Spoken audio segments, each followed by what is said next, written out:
Good evening, everyone. If I get you to take a seat, and if you want to grab some snacks, that's fine as well. Let Lorette come up here. My name is Mike Jones. This is our second debate. We had our first one about a week ago. And on behalf of Englewood Citizens for City Transparency, I want to welcome everyone this evening.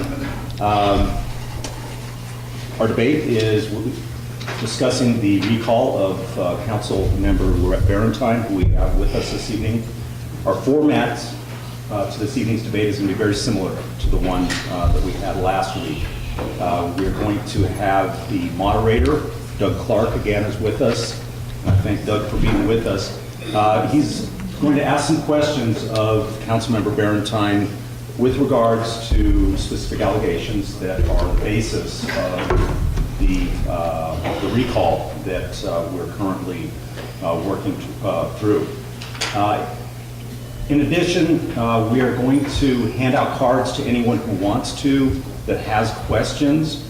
Once we finish with the first part of the debates, we will then open up the floor and we will answer questions that you guys will submit, and Doug will ask those of you as well. It's an open forum. We're really about having open transparency with regards to this entire process. And from my organization's standpoint, transparency is everything that we're all about, whether it's our city government, the council, whether it's the recall situation that we're currently going through. I want to make sure that everyone hears what everyone else has to say, so that we're not just getting one side or the other side of the story. So this is really about that open transparency. We have reached out again to the recall committee and requested that they send a representative from their group to join us this evening. We received a response from one of the committee members, and they told us that they would not be attending any of the recall events that we put on, which is unfortunate. It's unfortunate for the citizens, most importantly, but again, it's about open transparency. We want to make sure that everyone has that opportunity. We will continue as we move forward over the next couple of weeks. We will continue to reach out and invite them. If you've not received a question card yet, as I mentioned, please raise your hand and we'll get someone to get you one. Aside from that, I think we'll go ahead and get started. And so without further ado, Doug Clark is our moderator. We welcome Councilmember Lorette Barentine to answer questions that will be posed to her. And I want to thank everyone for coming out this evening and taking time to spend an evening with us. Thank you. Thank you for coming tonight. I want to start by expressing my gratitude to whoever made the guacamole. It was fantastic.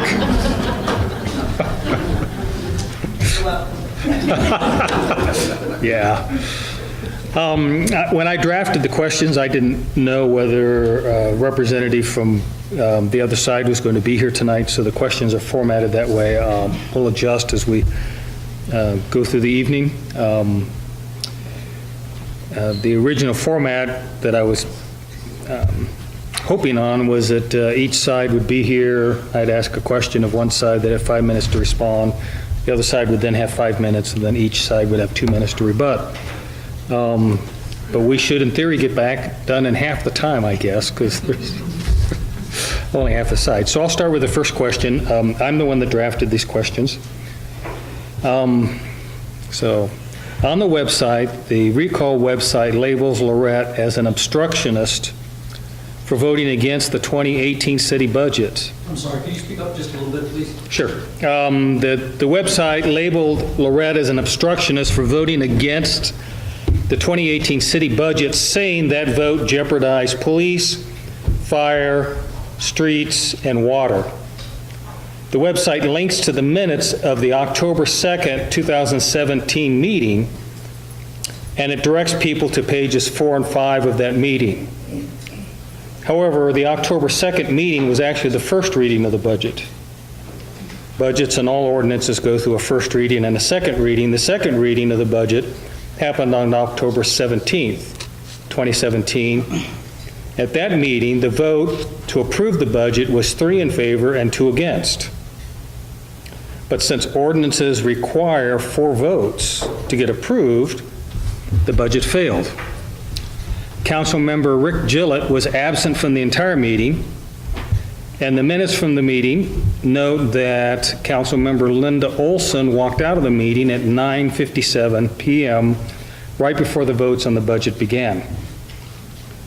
So the question I was going to pose was, does this mean to the recall people that Rick Gillett was an obstructionist for not attending the meeting to vote on the budget, and that Linda Olson is also an obstructionist for walking out of the meeting before the vote is taken, since both of these actions prevented the budget from being approved? So since there's nobody here, perhaps you want to address... I'm somebody. You're... Sorry. My faux pas. Would you like to address, Ms. Barentine, the budget? I agree with the information that's in the recall website. The Englewood Herald article accurately describes the budget as not balanced. It accurately showed what we were voting on, and what we were voting on was a general fund budget that had a revenue of 91 million, some change, and expenditures of 98 million, and the Englewood Herald, represented here tonight, was correct. That's not balanced. I didn't vote for it along with another council member. On the first reading, the council members who believed that that budget should be passed should have been in attendance at the second reading to make sure that it got passed, and they weren't. One person cannot obstruct a budget. I'm only one of 7. If the budget isn't passed, pigs don't fly and hail doesn't come down and the city doesn't crumble into a pile of ash. We are then obligated to do one of 2 things, and that is that we either fix it and make it balanced so that we go back and have the staff take care of whatever issues there are with the budget, or we are locked in to the amount of money that was appropriated the previous year. Doesn't all come to a screeching halt. Services don't end. You will call 911 and still get somebody coming to your door. The water will still run, the toilet will still flush. So the way that it's kind of described as if everything comes to a screeching halt is a bit of an exaggeration. What is accurate on that website is that they lead you to a link to an article in the Englewood Herald that agrees that the budget was not balanced. And I agreed. I ran in 2015 and said that I would hold the city accountable, and that's exactly what I've done. As far as council members attending or not, that's up to their constituency. Councilmember Gillett was not reelected, and whether the constituents want to hold Councilmember Olson accountable for leaving council meetings before votes, that's up to them. That is not for the rest of council to decide. Well, you've pretty much covered my follow-up question, because my follow-up question is going to refer to the Englewood Herald article that stated that revenues were approximately 91 million and expenditures were 6 million more, about 97 million. So I was going to ask what the term balanced budget meant to each side. So what does a balanced budget mean to you? The document that we were voting on at the bottom of that page specifically said revenues 91 million and some change in 96 or 98 million, I believe, for the expenditures. The issues that were brought up about that budget were then explained from the podium to the dais.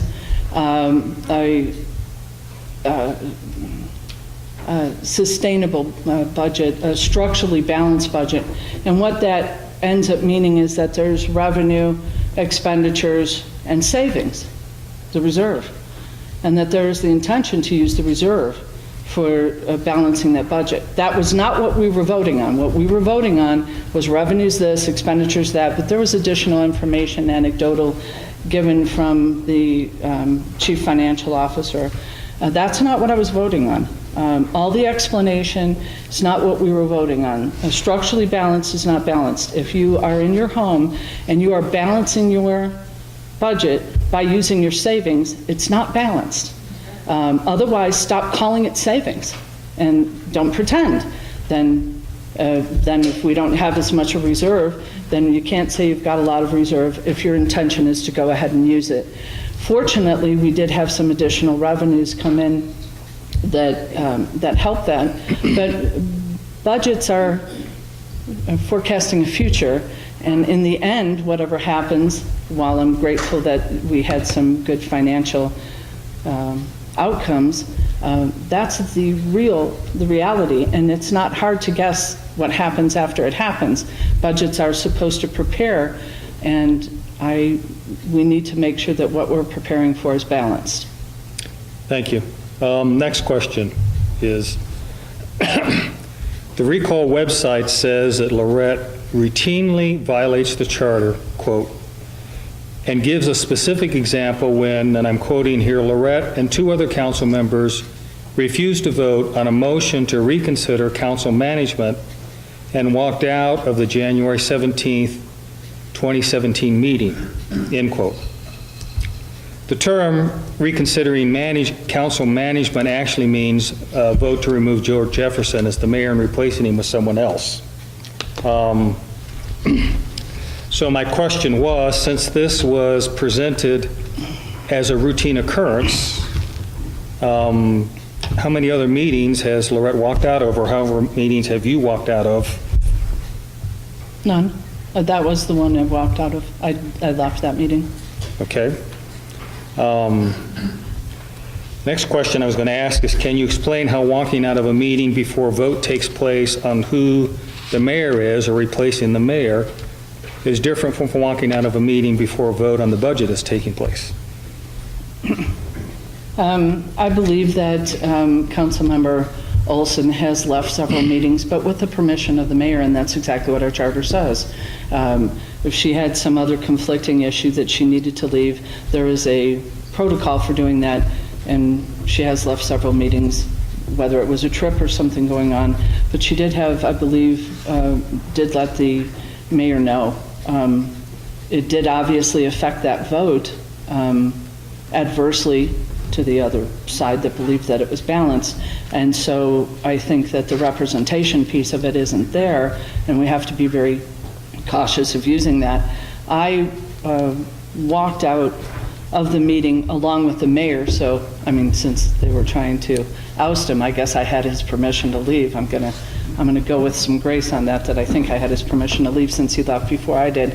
But I walked out of the meeting along with the mayor and the mayor pro tem because it was very obvious that the law had not been followed. There had been council members conspiring behind the mayor's back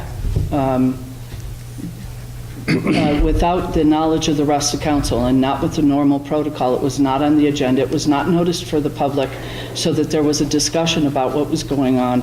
It was an ambush and it was inappropriate, and I believe it was illegal. It violated the open meetings law and the sunshine law, and from running in 2015, what I guaranteed is I would stand up for the law. The only objective that I had when we had council goals was that we were going to follow the law.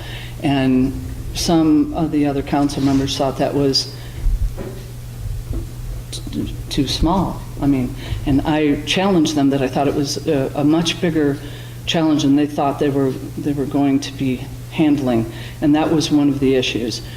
Executive sessions, following the open meetings law, the sunshine law, and to do what they did without prior notice, and it was obvious that it was a surprise to the mayor and that he had had extensive conversations with people prior to and had thought any issues were taken care of, that it needed to be noticed.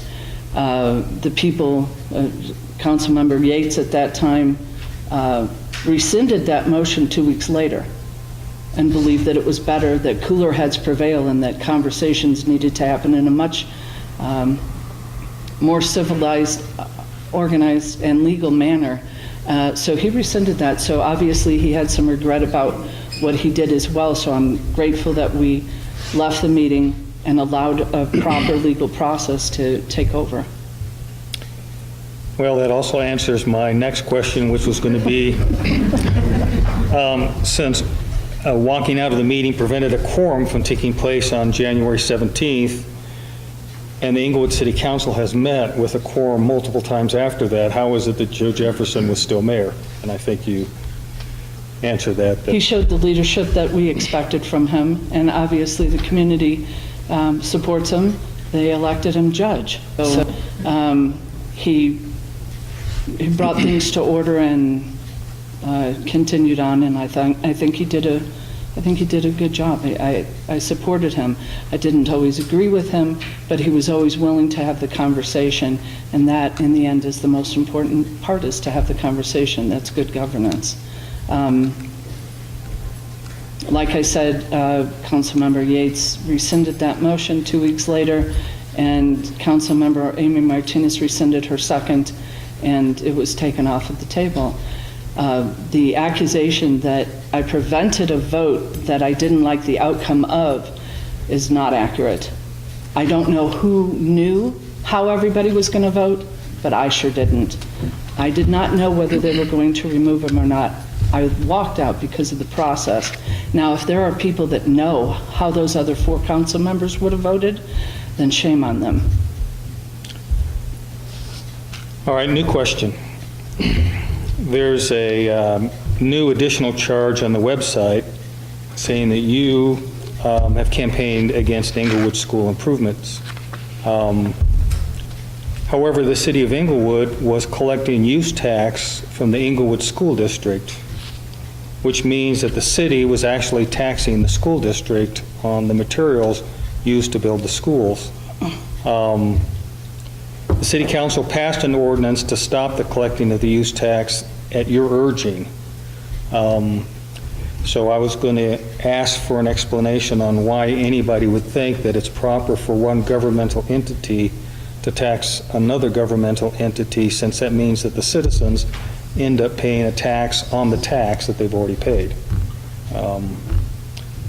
So you want to explain the use tax that the city was collecting and what happened on that? Well, I would prefer that if additional charges are going to keep being levied and nobody's willing to even come and discuss the ones that we already have, I think are very debatable.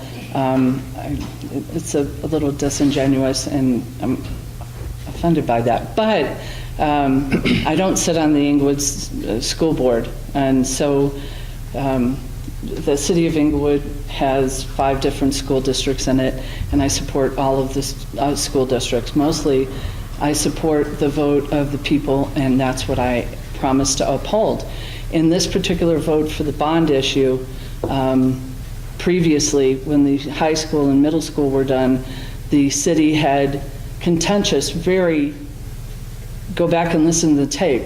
They were yelling at each other between the council and the school district under Superintendent Brian Urt, because they were taxing the tax-exempt school district when they built that high school and the middle school.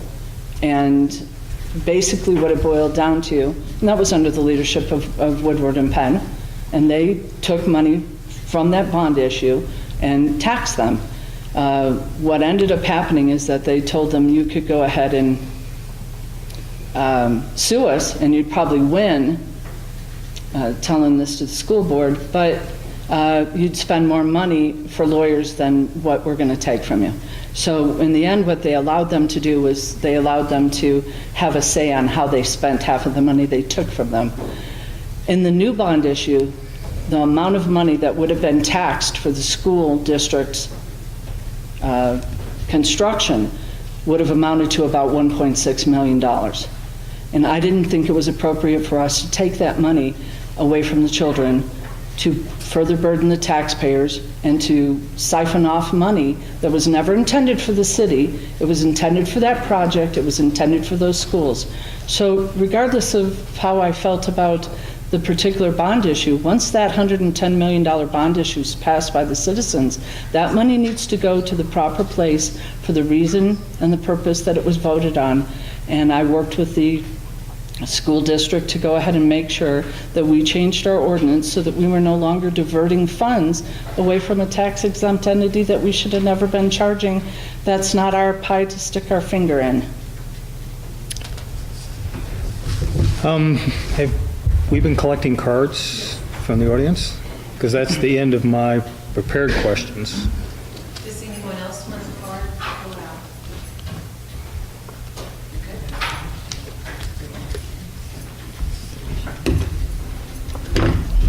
Thank you, sir.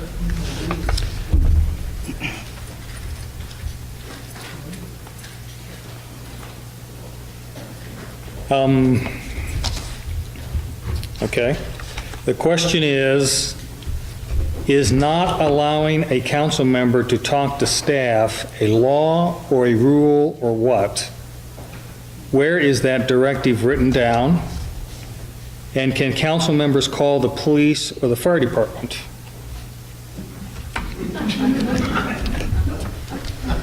If my house is on fire, I'm going to call the fire department, even if they haul me off to jail, I guess. It has been a little bit different under different city managers on how they perceive the charter and what is considered interference from a council member.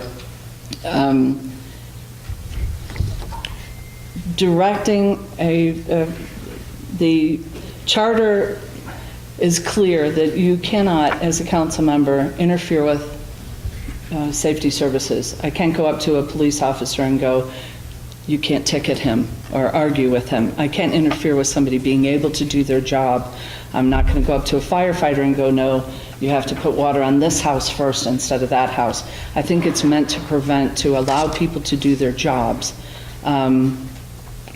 As far as being able to communicate, it gets a little difficult to think that everything has to be siphoned through the administration in that way. Conversations and some interaction is going to happen. I think it needs to be done professionally and it needs to be done respectfully, which I have always tried to do. And a lot of the management, since we're doing, the council is doing the policy issues, a lot of the management of that falls on our employee, the city manager, to go ahead and implement. So you do have to be cognizant and have some good conversation. The problem comes then that you're communicating all through the city manager, but the city manager is getting 7 different communications. So in order for council to stay as a group, as a team, as a governing body, you have to be very careful that you're not having information just go to that one person 7 different ways, and that person then being able to give 7 different answers. So we have to make sure that both sides are communicating well and doing that so that we don't have any kind of division of the council from administratively or division of the staff from the council either. As far as being able to contact the police, fire, code, I don't lose my rights as a citizen just because I get on council, and nor do I believe that I have more rights as a citizen. If for some reason somebody believes that they don't want to go to an argument with their neighbor, I have heard of other people saying, I'll take care of that for you. I'll file that complaint for you. And I believe that that was a reasonable thing for me to do, that if somebody had a problem, they had a right to ask their elected official to go ahead and see if the situation warranted some intervention on the part of the city, and I have done that. If I go and I see that there's a violation, if there's trash cans on the sidewalk blocking off the sidewalk for a year, then I'm going to go ahead and make sure that I filed a complaint. I called code enforcement. I followed the process. I do what I think is an appropriate thing to make sure that I follow the chain of command, and that's exactly what I did. I don't think that that's inappropriate. If anybody in the city is having any trouble with anything with the city, they have a constitutional right to redress from their elected officials. That's what you're elected for. So I think skewing that to try and make people who are elected a little concerned about advocating for their constituents is dangerous and unfair. It's not representation. Okay, next question is, who on council initiated the move to remove Joe Jefferson? I don't know. I wasn't part of those private conversations. I wasn't in. If anybody has watched that tape, I'm pretty sure you can tell that I'm a little surprised by what's going on. So I was not part of that, that team. I would have to assume that the people that made the motion and seconded it, and that was Councilmember Yates and Councilmember Martinez, I assume that they knew. But that's an assumption. So they made the motion, so I believe that they had some knowledge about what they were doing ahead of time. Okay, next question is, I've heard that the recall will cost taxpayers $15,000, and that if there is a special election after the recall, it will cost the taxpayers an additional $15,000. Is this correct? That's what we voted on. We voted on a budget, not this last council meeting, not this last Monday, but 2 weeks or 3 weeks before that, on a budget between $15,000 and $30,000. That's the budget. The contract with Arapahoe County is somewhere around $11,000, but given the nature of things that you can't predict, we set a budget between $15,000 and $30,000. Okay. Next card has a couple questions on it. It says, I believe you have stated that there are 5,000 registered voters in your district. Is that correct? There's 5,232. Next question is, how many residents signed the recall petition? 366 were verified. I don't know the number of how many actually signed. I only know that for the normal process for the clerk is once that it's vetted. Once you find your car keys, you don't keep looking. So I don't expect the staff to continue to vet signatures if they've already believed that they've cured the petition. It was my understanding that there was, and this is just rumor, it was that there was a little less than 400, but I don't know. The next part of this multi-part question is, how can such a small percentage of voters incur a $15,000 to $30,000 expense to the city and the citizens? It goes off of a formula on how many people voted. So the more people that voted, it's a percentage of how many people voted in the last election. I think more people should vote. Regardless of how many people vote, I represent all of the residents, whether they're registered or not, whether they vote or not. I don't ask somebody whether they voted or how they vote or what their political stance is before I go and address an issue that they bring to me. So it goes off of a formula. If the city would like to see that changed, so far in the state of Colorado, if you wish to recall somebody, as our city attorney said, you can recall them because you don't like the color of their shoes. If this community decides that they want to recall me for doing my job, then I guess that's what will happen. And then the last of this multi-part question is, how can the process be changed in the future? I think they're referring to the percentage of signatures. Well, as it's come up recently, other people on council might have some opinions on whether we should make it stricter to recall people too. So it's something that the council would discuss and that we would bring forward, or the citizens would bring forward on making some other kind of criteria for recall. I don't know whether I would be in favor of that or not. I think that this has been an amazing opportunity to bring issues up. So I don't know. There's always a silver lining to every cloud. So the next question is, do you feel the recall is about former administration hiding their I think it's improprieties with EEF and ERMERF. It's the Englewood Environmental Foundation and the McClellan Reservoir Foundation. And yes, I do.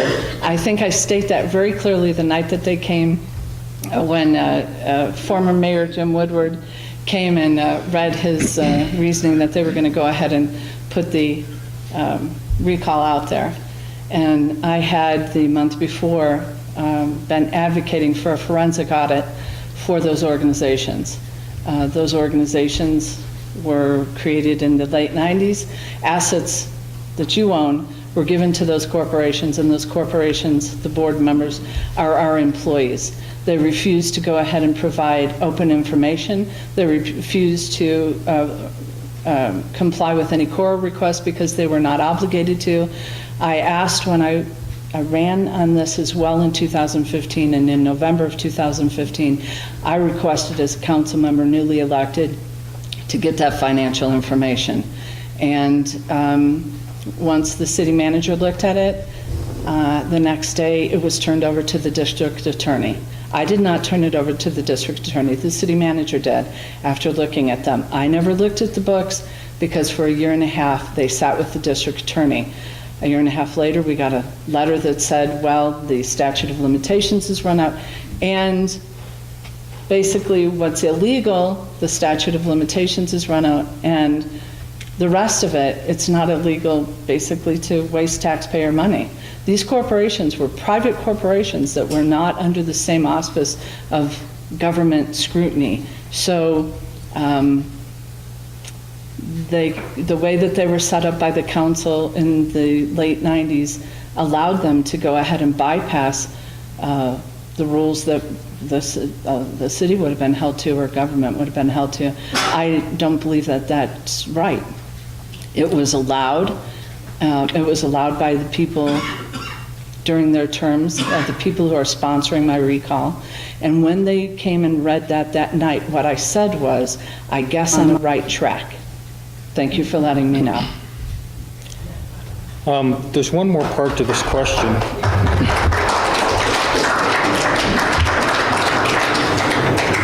And I'm actually going to reword that question, and if that doesn't get to the intent of the questioner and it's your card, let me know. But part of the issue apparently was that the corporations that are set up by the city that have the city employees as members on their board do not have policies that require them to put contracts out for bid. In other words, they are not required to follow the same purchasing policies that normal city employees do in normal work. Has that been fixed? I think for everybody's sake, I'm going to go ahead and put this out on my website so that people have access to the report. I am grateful that our new city manager, because when I ran in 2015, he'd only been there for a little over a year, I believe. He tried to implement some policies and procedures based on the complaints and the inquiries that were coming in. And basically, one of the people on this board told him, I don't got to listen to you. When I sit on that board, that's what he told the investigator. So I believe that there was an attempt to try to hold them accountable. But right now, we seem to be in a situation where the employees, with so much light being shown on this, the employees who sit on that board feel uncomfortable and have even asked for it to be disbanded. The problem is that with the assets there being held, there's some very legal complications. In 2015, when Councilmember Russell and I were elected, we made sure that they held public meetings, that the minutes of those board meetings were public, that the public could attend, and that they were starting to follow the proper request for proposal and putting things out to bid so that we didn't run into situations where people were giving jobs and contracts to their friends with impunity. So I think that there have been some changes but I think that the devil is in the details for any time you set up a situation like this to bypass the voters in the first place. So we're trying to get it fixed, but. Next question. When are you up for reelection? In 2019, next year. So the two-part question, couldn't this recall money be better spent for things like flood relief? Well, you can never start campaigning too early, I guess. I don't know. Yes, it is a little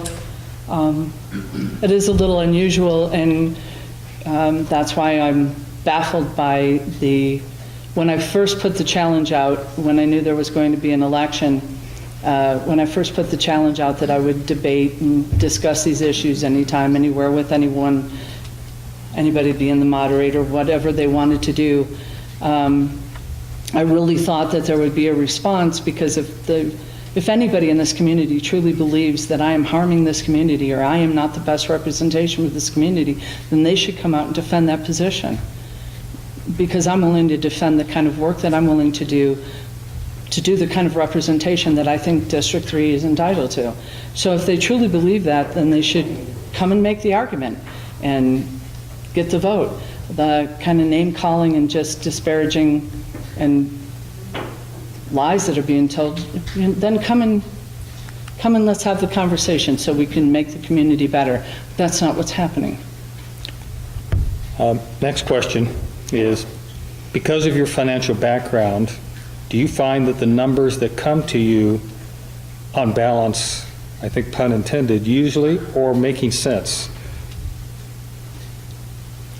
The numbers, Do you think the numbers, do you understand the numbers that are coming to you? I think that's the question. Yes, and I would like more numbers to come to us. What's happened is we keep pushing. I disagree with a faction on council and previous council where they believe that they're an executive level, that they should be looking at the budget from a 50,000-foot level. And I believe we should have a much more ground level. And my argument has been that at 50,000 feet, Detroit looks good. Ground level, not so much. And we need to know, we have three responsibilities: hire and fire the city manager, hire and fire the city attorney, and the money. Those are by charter our responsibility. And that's how we represent you. That's how we control what's going on in the city through you, because that's your money. And if people can be talked into, after being elected, that their job is to be as an executive level and listen to only the experts and acquiesce their power, well, when they do that, they acquiesce your representation. So I believe we should have a much more ground level examination of the budget. I believe that when any staff person says, I did the details so you don't have to look at them.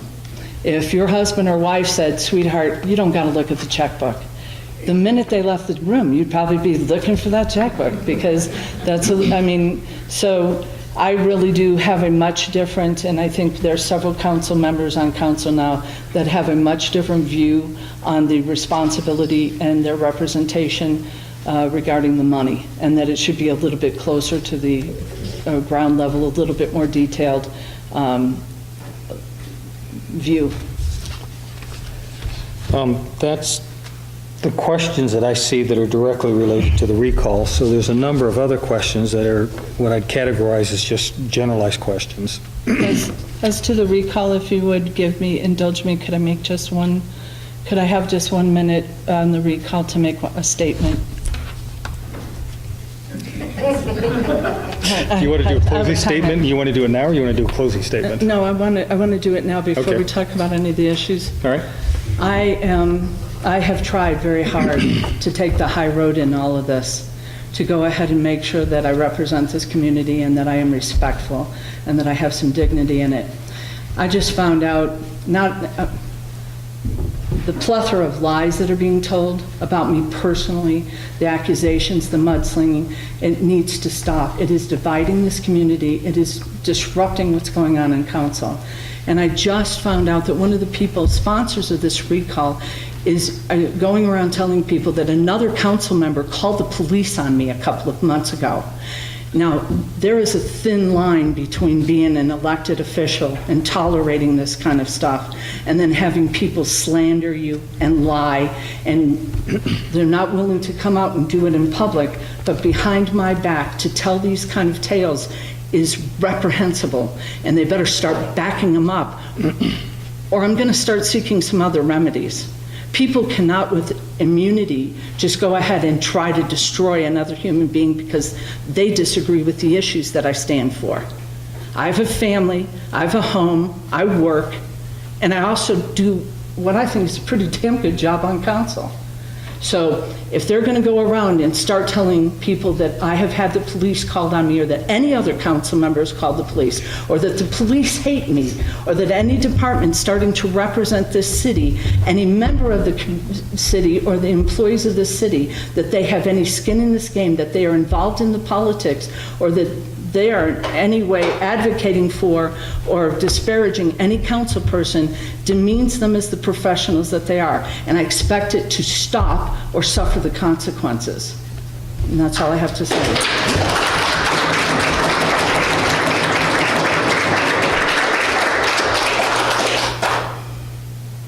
Well, with that in mind, the next Every once in a while, I got to stand up for myself. I had a card here on how many times you've been arrested by other council members. 0. With no changes to the city spending, what will happen when the city hits a financial cliff in a couple years?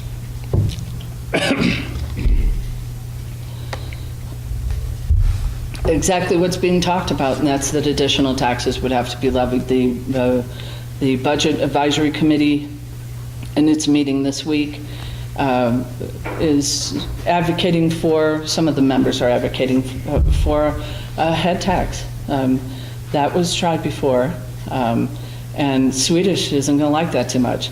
And if you don't think a hospital can move, go out to Fitzsimmons and see how they like it when they get a better deal from Aurora than they do from Denver. We have garnered approximately an additional $10 million, I think, in the last 8 years. There has never been a time since I have been involved, since 2003, when this community hasn't given the city more money. Even during the recession, in the worst time, the city still garnered an additional $800,000 in the worst of times. Generally, it's about anywhere from $1.5 million to $2 million. That much more money every year that we get, and at some point we have to be responsible with it, and we have to do stuff with the infrastructure, and we have to stop thinking that it's always going to be there. What we do to prevent the fiscal cliff is to, if you know that you're headed for the fiscal cliff, you don't do a Thelma and Louise and put the pedal to the metal. You put it in reverse, and you start taking a look at what you can do to prevent it, not expect it, not tolerate it, not prepare for it.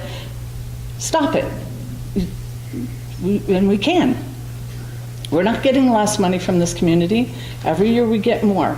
So we could be a little bit more responsible with it and try and look at some other alternatives instead of threatening that we're going to take away the library, threatening we're going to take away the rec center, threatening we're going to take away Molly Center. We have threatening that we're landlocked and we're, a full-service city, and that's just crazy. We've been a full-service city since the beginning of time, and we can manage it. We've done it for this long, and we can certainly continue to do it. We are not facing less money. We're facing more money, and we just need to be responsible with what we're doing. All right, I have two questions related to property sales, it looks like, or property something. First one is Flood Middle School. Why were the citizens not really a part of the decision to tear down Flood? And who decided what would happen with that property? The school district, they're elected, Okay, go to their meetings. okay. And then another one, would you explain how Depot Park was sold?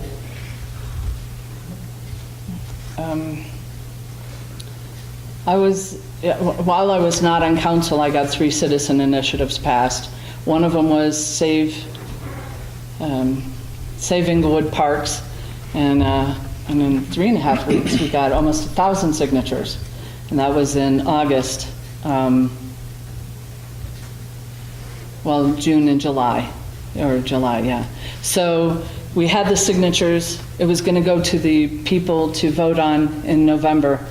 The council sold Depot Park before the people could vote on it. And what they said with their legal advisor at the time, City Attorney Dan Brotzman, who surprisingly, when I came on in 2015, decided to retire, told the council at the time that it is only a park if you say it's a park. And if you say it's not a park, it's not a park. So the fact that Depot Park, with the Depot building on there, was on the Parks Master Plan, was maintained by the Parks Department, they said it wasn't a park. So they sold it. I believe Mayor Penn at the time and with Mr. Woodward on there sold it. They sold it to a former council member's business partner for $30,000.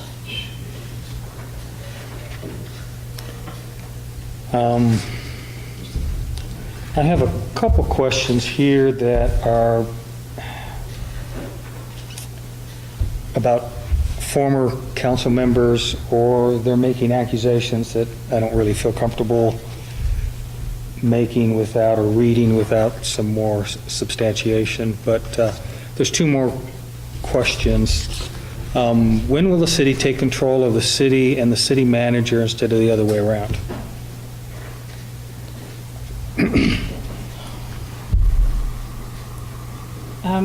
When you elect people who are willing to stand up and have the conversation, and sometimes not always be popular, or maybe be annoying, occasionally be a little verbose, and they have to put up with recalls, and they have to be afraid that they're not going to get reelected, or they're not going to be liked, or they're going to have to go through this kind of turmoil, that makes it difficult to put people in positions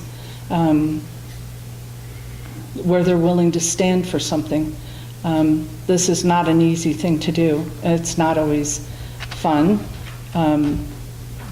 but it's the right thing to do, and that's the way it was made. Maybe it's a little bit easier for me with what I've gone through, but it is difficult when people see this in the community, this kind of behavior, this kind of attack, these kind of personal, absolutely uncivilized, ridiculous personal attacks, not about the issues, but attacking you and just trying to destroy you personally.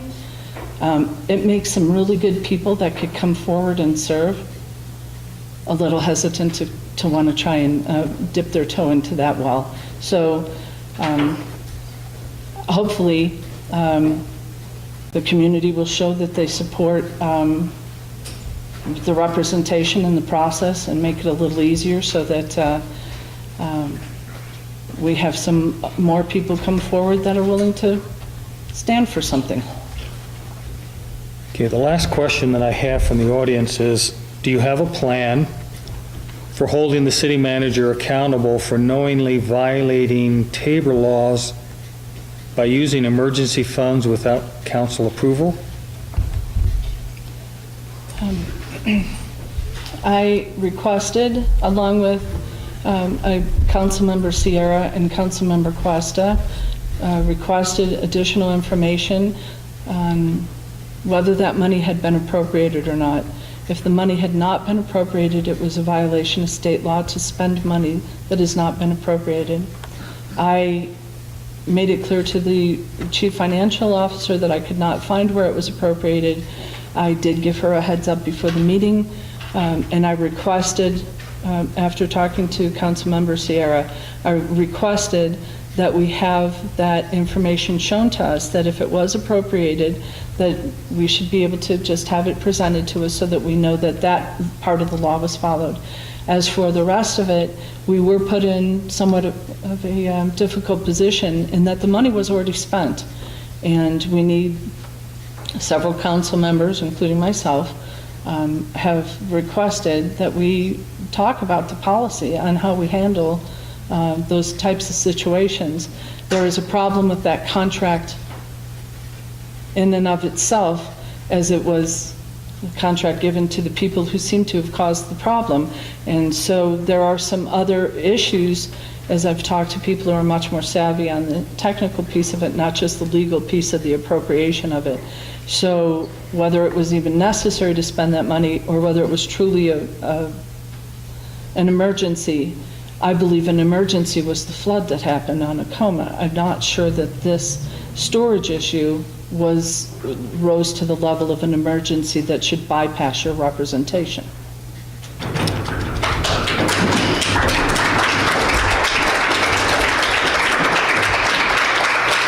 In all fairness, I am not the only person on council that has a concern with this. I mean, I'm very proud of the council I am currently serving with. I think they are very good people who are civil, who are respectful, and it has been a lot different than since November. I think the community did a good job of getting some people on there with council. We're all working very well together, and I appreciate the other people that are on council right now. That's it for the questions. I don't know, you're going to do a benediction? I'm sorry, a closing?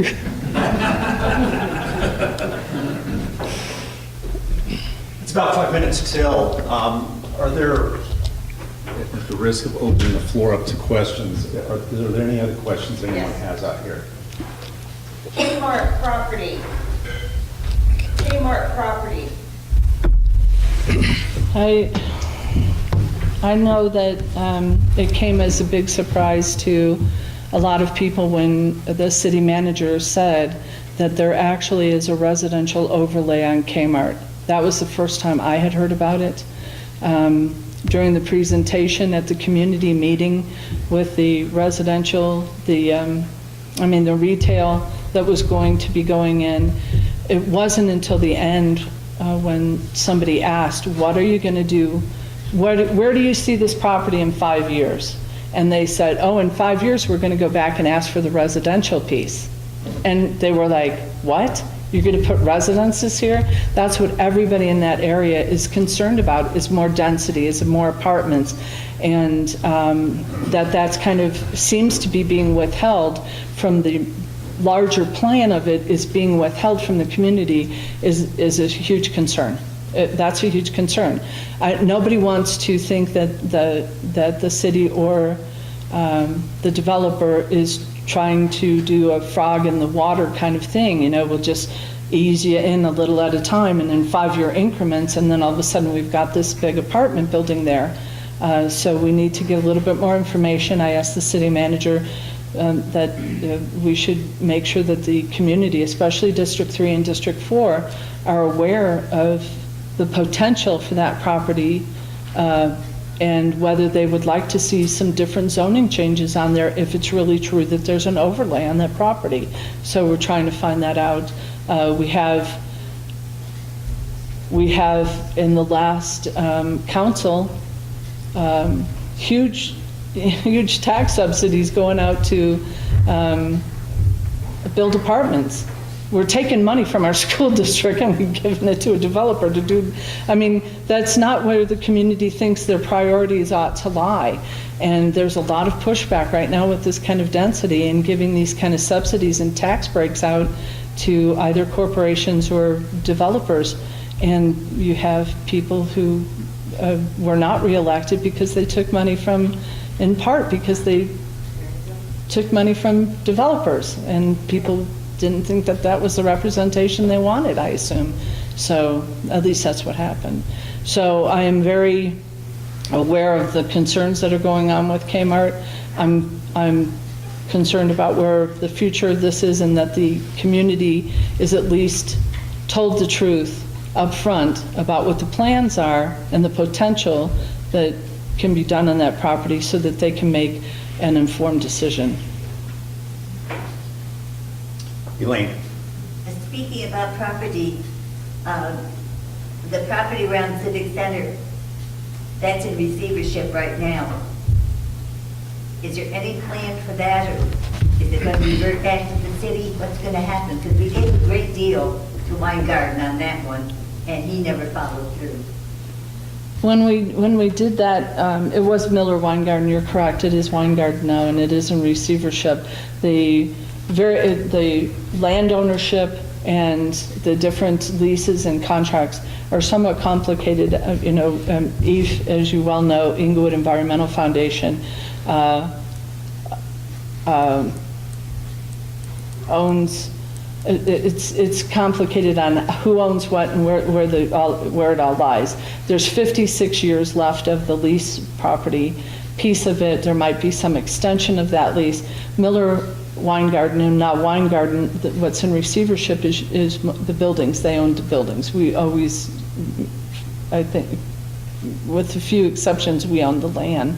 So the original intent of the Englewood Environmental Foundation was actually to to protect the city from some liability.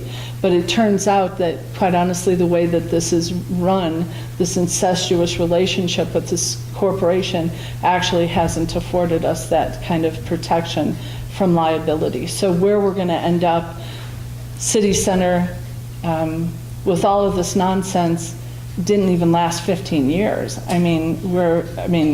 They're wanting to do another redevelopment, and the potential taxes that would be needed, you'd have to see what developers are willing to come in, whether we can unencumber all of the properties enough. We won't even own our own city hall for another 7 years. So mortgage is almost paid, yay. But we still have 7 years worth of payments. And then the police building with investment, and it's unfortunate they didn't take care of that building, but the police cost, that's going to cost us $200,000 a month. So there's only so many places that we could go ahead and keep spending money, and we want to make sure that the citizens are able to prioritize. I think they did prioritize with the police department, but whether they're willing to do yet another thing for City Center, because the way that they avoided you being able to vote for a tax on City Center last time was that they did this corporation to avoid the law. And Tabor and letting you vote. It's unlikely that we would let them do that again. But so I don't know what the temperament for the citizens would be for any kind of developmental tax on that property. We'll have to see what happens and who comes forward. Can't stop Weingarten from going into receivership. Yeah. They did. So we are left with what we have. Smarter than us. Jerry, and this will be the last question this evening.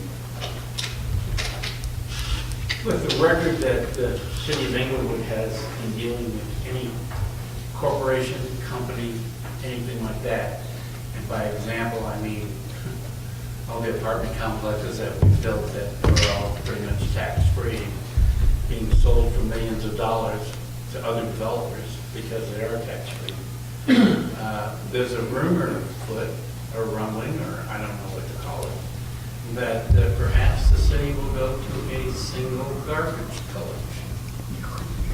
And the way we have dealt with other companies before, I can only imagine what that contract will look like for people who have to pay for garbage collection. And I'm wondering, is that being promoted by any one individual, by any one part of our government, or city council, or the city manager? And will the people get a chance to vote on that, or will they just form another corporation and go at it the way they've done it before? Well, there's a lot of questions in there. I don't know how you got from corporations to trash collection, but okay. Corporation, that's got to do it. When I first moved to this community, I thought that all the council meetings had hundreds of people at them because they were talking about going to a single payer. And the community apparently is, at least at that time, is very adverse to anybody telling them who they pay for their trash service. So I don't know what the temperature is at this point for that. Without having additional information on it on face value and from past experience, checking into this in some other communities, I am not a proponent of that. I think that when the argument is that you have so many trash trucks going up and down the alley, and so that's a wear and tear. But you have so many, my son was on oxygen for 10 years, and there's a lot of oxygen companies that come and tear up your streets. And so why not have just one? Or the U.S. Postal Service is delivering anyway. Why should you have FedEx and DXL or whatever? Why should you have? So why trash service in particular seems to be cities or municipalities have a fondness for going ahead and making that some kind of city service. I don't know. I wouldn't want to give up my ability to pick my own company. I think capitalism works really well, and I wouldn't. My concern is, and what's happened in other communities, is that the complaints that I hear is that you as the consumer no longer matter to that company. Council matters to them. They will go ahead and have conversations and, kind of wine and dine them because they're the ones signing the contract. And if you call and complain, you're going to get a little crickets. They don't really have to address your issue because you're bound by ordinance now to do business with them. Now in Sheridan, if you don't want to do business with Republic, you can get your own company, but you still have to pay Republic. So I'm a little confused on how we would handle some of those issues, and hopefully the citizens will come out and voice their concerns and opinions on it. Like anything else, it's always worth having the conversation. As to who's doing it, who's promoting it, I really didn't get a handle that there was any one particular person promoting it. It got mentioned, and all of a sudden it got run with. All of a sudden, every board and commission had it as part of their discussion on their agenda, and I don't know why. I don't know how that happened. I know how. You could share that with people afterwards. Am I allowed to make a closing? When we got our agenda, it was on there. We didn't ask for it, we just took it out. So somebody's putting it on the agendas, irregardless of what the council person for that particular committee. Then I would suggest that the chairs, the people that we appoint to boards and commissions are representing the community as well, and then they need to understand their role on those boards, the power that they have on those boards, and their authority, and they should exercise that just like city council is expected to exercise it on behalf of the citizens. Yes, I appreciate it. Thank you. And I will give you a chance. I am going to, on behalf of our organization, I've not asked any questions, but a couple of things came up this evening that I wanted to revisit. And again, Englewood Citizens with City Transparency. With regards to two things, the Kmart situation as well as the fiscal cliff. I've heard the same stories as well. We're landlocked. We have essentially the same population we've had for 50 years. We don't have more income coming in, but we got more money going out. And one of the things that concerns me in our organization is the decisions that get made about opportunities, such as the opportunity we have with the Kmart property, in that, and we've talked about developers, and we've talked about special interest, but with regards to who's making the decisions about what's best for our city? Because in all honesty, we all know that apartment buildings, more housing, does nothing to bring money into the city from a tax revenue standpoint. But if we did smart development and had retail, more retail in these locations, we know that brings in revenue. So I guess from my standpoint, my question would be, who's really driving some of these things? What part of our government is, are these deals being made with? Unless you're next to the ocean or a big, the desert or something, you're landlocked. This whole silly comment about you're landlocked, okay, we're landlocked. There is no big parcel to develop as if somehow doom and gloom and no money and we're about ready to hit that cliff.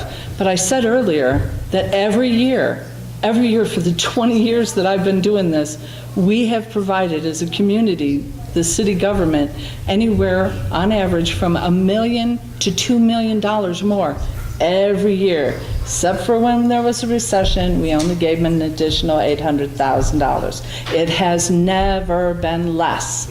So, and you are correct, the population basically hasn't changed. Even with the apartments, I don't know how the census is counting, but I'm going to just agree that we've actually decreased in our population.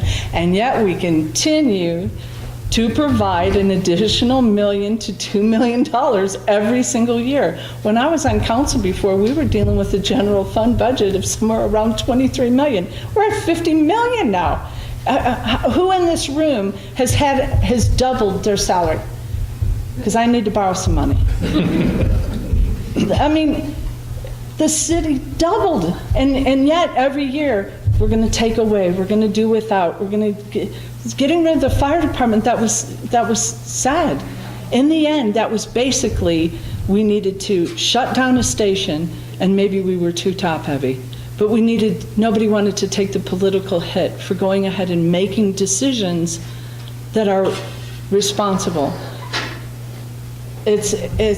So I don't buy into the premise that we're landlocked, and so it's inevitable the fiscal cliff, and it's inevitable that we're not going to have more money because the population isn't growing. That just doesn't prove out for the facts. So I think that we keep. I think that we have to be more realistic on what we're doing. And then if we have a problem, stop threatening people with what's going to hurt them the most, like the rec center or the police or what. I mean, in the last 10 years, we have increased the police department by 10 officers. So we have to start understanding that it's more than just throwing money at a situation. It's good management. It's a culture. It's how we treat our citizens. It's how we're respectful and responsible for the services that we provide, and stop when things do happen making it your fault. You gave us more money. We need to be responsible for it. There's no reason that we should be headed for a fiscal cliff. Absolutely none. There was no reason that the police department building should have ever been in the shape that it was in order to need to be replaced.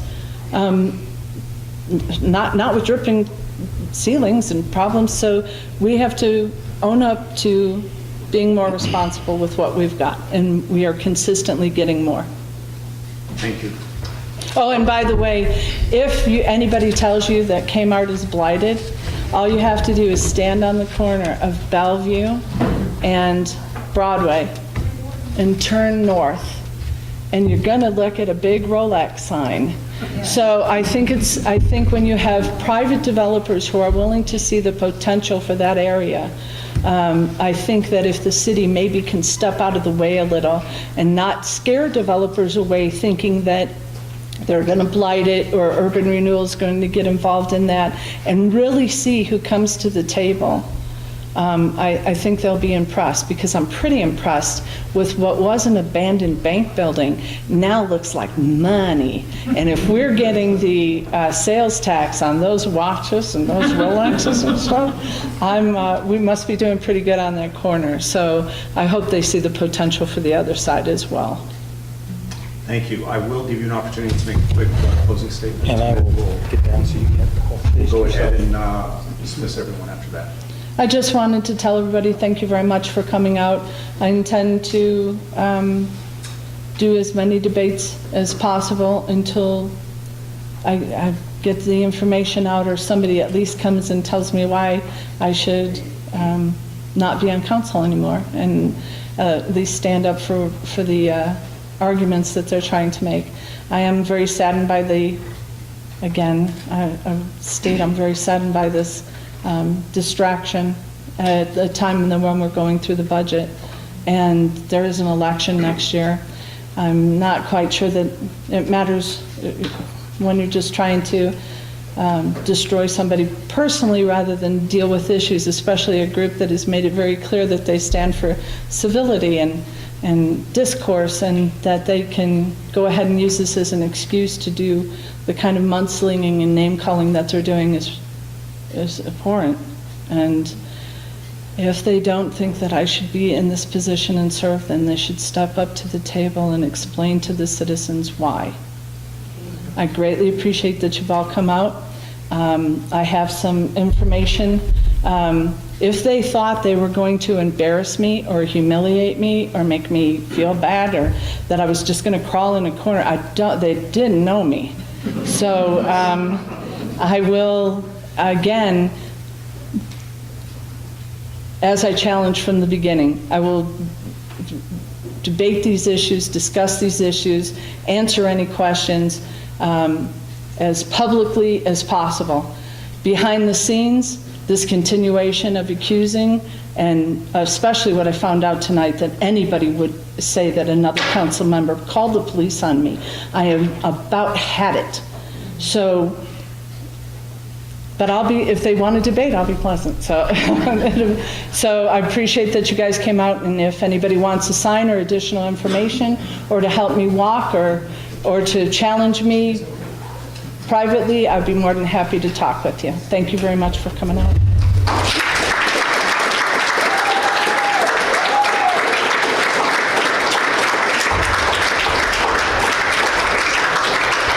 Just as a quick reminder, we will be having a debate next week. It's probably going to be back in the library, so we'll have that firmed up by tomorrow. So I'll let everyone know. And I'm planning on giving all different answers to everything. No. That'll be entertaining. No, that's not true.